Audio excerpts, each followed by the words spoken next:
bagaimana kalau kalian sudah siap mendengarkan penjelasan Ibu? Kita langsung saja ya.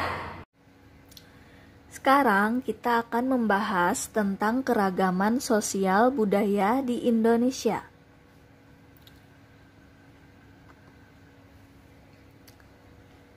Pengertian keragaman sosial budaya. Keragaman sosial budaya yaitu perbedaan dalam masyarakat yang berpengaruh terhadap cara hidup sehari-hari. Jenis-jenis keragaman sosial budaya. Yang pertama adalah keragaman ras, suku, bangsa. Indonesia memiliki suku dan ras yang beragam. Suku-suku tersebut menyebar di seluruh provinsi di Indonesia. Selain suku, Indonesia juga memiliki ras yang beragam. Ras-ras ini yang menyebabkan adanya perbedaan ciri fisik.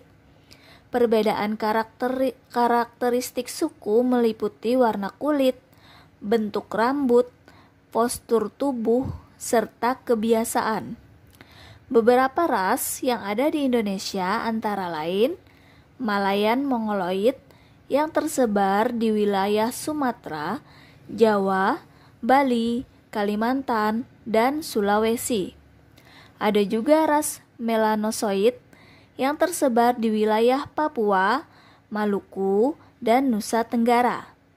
Kemudian, beberapa suku yang tersebar di Indonesia antara lain suku Jawa, ada di Pulau Jawa, Batak dan Nias terdapat di Pulau Sumatera, Dayak berasal dari Kalimantan, Bugis dan Toraja berasal dari Pulau Sulawesi Selatan.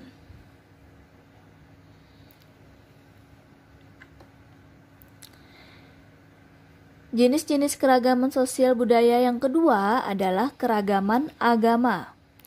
Indonesia mengakui 6 agama, yaitu Islam, Kristen, Katolik, Hindu, Buddha, dan Konghucu.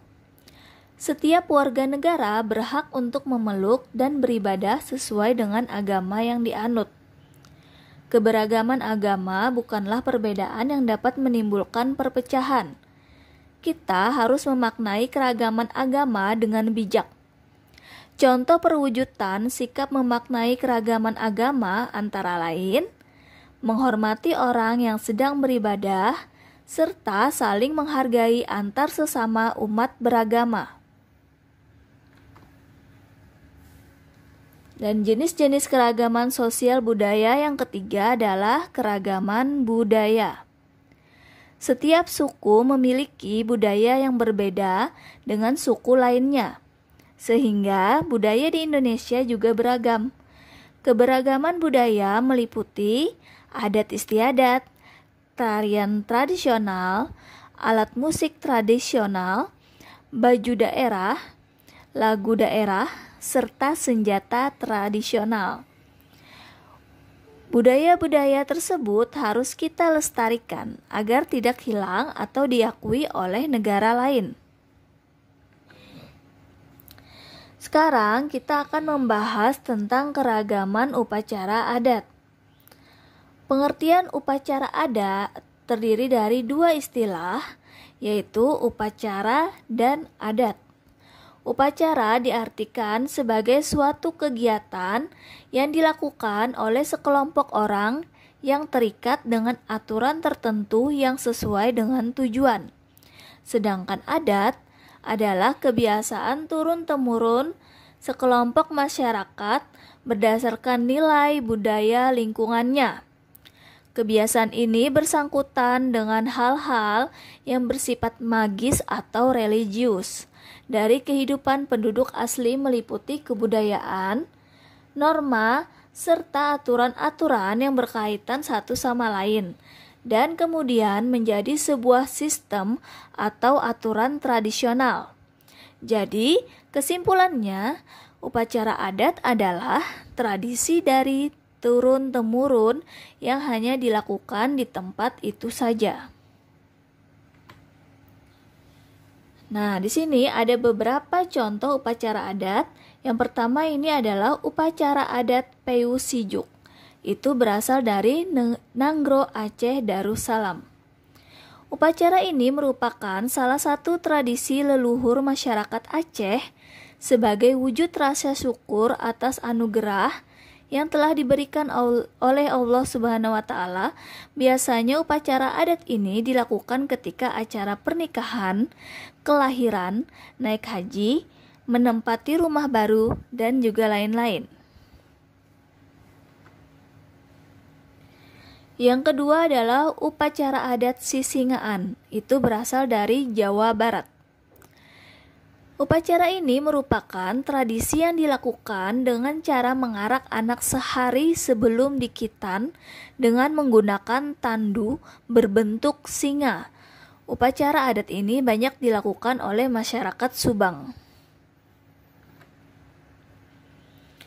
Yang ketiga adalah upacara adat Ngaben, berasal dari Bali. Upacara adat ini dilakukan dengan kremasi atau pembakaran jenazah di Bali. Adapun tujuan dari tradisi ini adalah untuk mengirim jenazah menuju kehidupan mendatang. Yang keempat adalah upacara Aruh Bahari, berasal dari Kalimantan Selatan. Upacara adat ini digelar saat setelah masyarakat suku Dayak Dusun Halong selesai musim panen padi. Dan yang kelima adalah upacara Rambu Solo. Itu berasal dari Toraja, Sulawesi Selatan. Upacara Rambu Solo merupakan suatu prosesi pemakaman masyarakat Toraja, Sulawesi Selatan. Secara garis besar, upacara pemakaman terbagi ke dalam dua proses, yaitu prosesi pemakaman atau rante dan pertunjukan kesenian. Prosesi-prosesi tersebut tidak dilangsungkan secara terpisah, namun saling melengkapi secara keseluruhan. Masyarakat Toraja mempercayai bahwa Rambu Solo akan menyempurnakan kematian seseorang. Oleh karena itu, mereka yang sudah meninggal dan belum melaksanakan upacara ini dikatakan masih sakit atau kondisinya lemah. Mereka juga diajak bercanda dan bercerita seperti biasanya ketika masih hidup. Nah, tugas kalian hari ini, yang pertama, apakah yang dimaksud dengan keragaman sosial budaya? Yang kedua, sebutkan 3 suku yang ada di Indonesia dan asal daerahnya. Yang ketiga, sebutkan 6 agama yang diakui di Indonesia. Yang keempat, sebutkan 3 keragaman budaya. Yang kelima, jelaskan secara singkat tentang upacara Rambu Solo. Nah, bagaimana anak-anak? Apakah kalian sudah memahami penjelasan Ibu hari ini?